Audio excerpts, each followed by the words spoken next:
We come now to the fourth visit, where I shall introduce you to your greatest asset.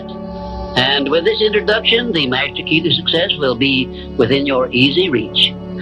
I say this is your greatest asset because it is the fourth of the 17 success principles with which you may tap and draw upon the supreme power which created you and runs this entire universe. The name of this principle is applied faith. And I want you to remember it is not something I am bringing to you, but it is something you already possess, although you may not have made use of it in the past. And now let me tell you what applied faith is and what you can do with it. Applied faith is the mental attitude wherein you may clear your mind of all fears and doubts and direct it to the attainment of whatever you desire in life.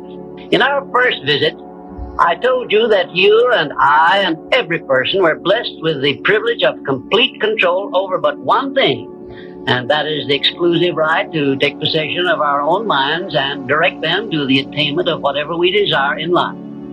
Applied faith is a mental attitude we must cultivate and maintain before we can take complete possession of our minds.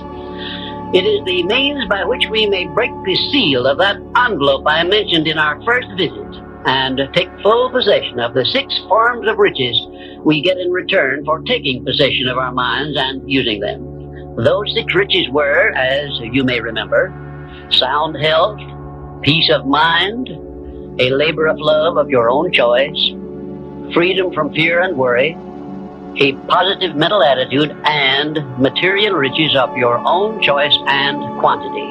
We are now, this very moment, standing in front of the gateway which can be opened only with the great master key to success. And I'm giving you the closest clue I have yet mentioned as to how you may take possession of this key.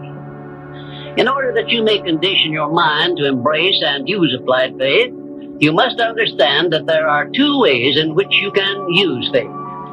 You can put it into reverse gear and use it in a negative way by allowing your mind to dwell upon the circumstances and the things you do not want, such as poverty, ill health, failure, defeat. And this is precisely what the majority of people do, which explains why the majority of people go through life in misery and want. Or you can take possession of your mind and direct it to think of the 6 riches which came over with you in that sealed envelope. And you will attract these riches to bless and serve you all through your life.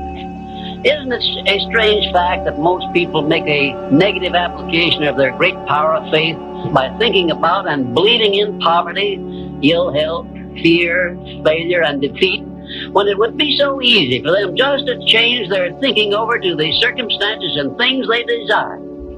Now let me give you a description of the one thing which represents the main difference between a successful person and a failure. Please listen carefully and think for yourself as I speak, because failure to recognize the truth I am about to give you is the starting point of most failures. Successful people in all occupations, all professions, and all callings have one trait which distinguishes them from the failures. It is their capacity for belief.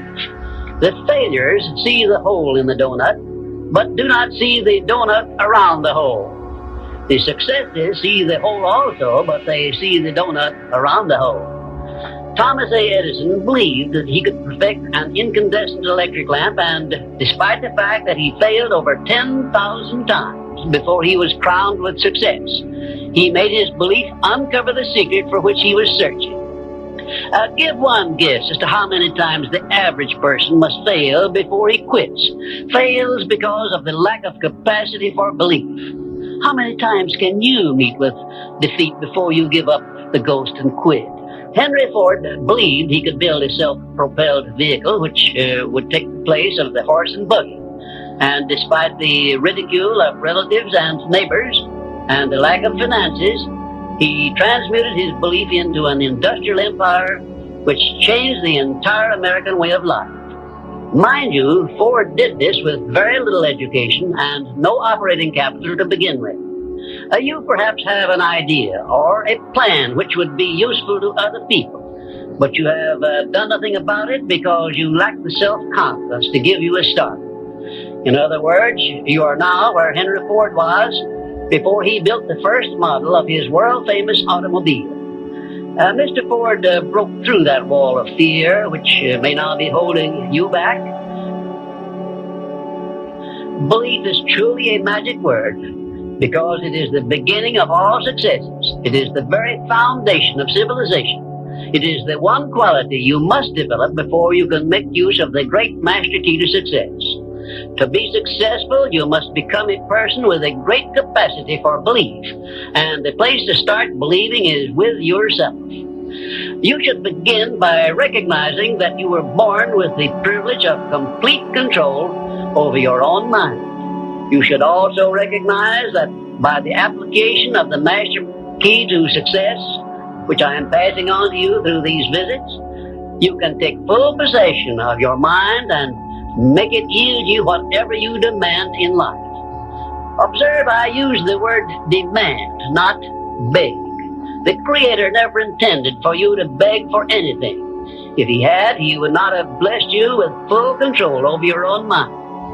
If your life is not what you want it to be, you can change it. As a matter of fact, you can do anything within reason that you desire to do if you embrace the principle of applied faith and keep it directed to the attainment of the things you want and off the things you do not want. I should know what I'm talking about because I was handicapped at birth by the four horsemen which keep most people in bondage all the days of their lives: poverty, fear, illiteracy, and superstition. I have discovered the master key which gives one deliverance from all the evils one does not want and opens wide the gateway to the riches which the Creator intended every person to enjoy on this earth.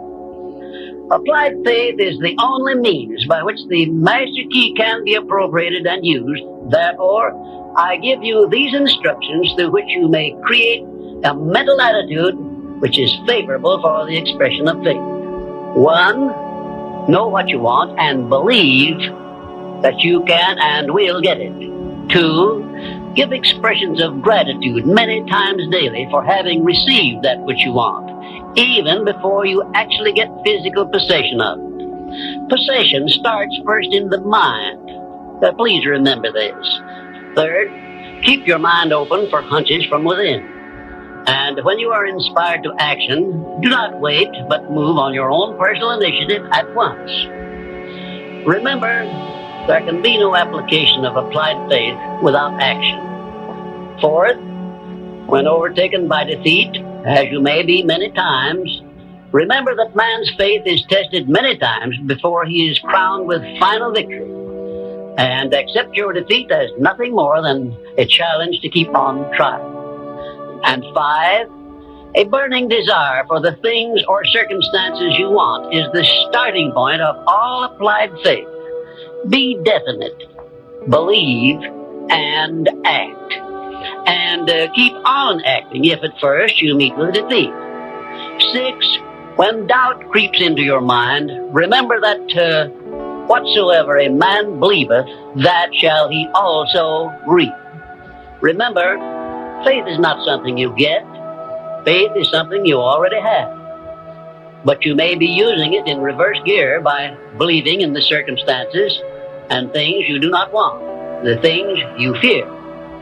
Remember also that faith is guidance only. It is not a power which will bring you what you want, but a power that can guide you to go after what you want and get it. Remember, too, that your faith is limited only by your own capacity to believe. You can do whatever you make up your mind to do. I believed I could give the world a practical philosophy of success which would free men and women from their fears and limitations. I stood firmly back of that belief through 20-odd years of effort, and saw my belief give freedom to millions of people. Do the thing, said Emerson, and you shall have the power. May I paraphrase this great truth by saying, believe and you shall receive. And now, until our next visit, will you please remember that your life is exactly what you make it. by your own mental attitude.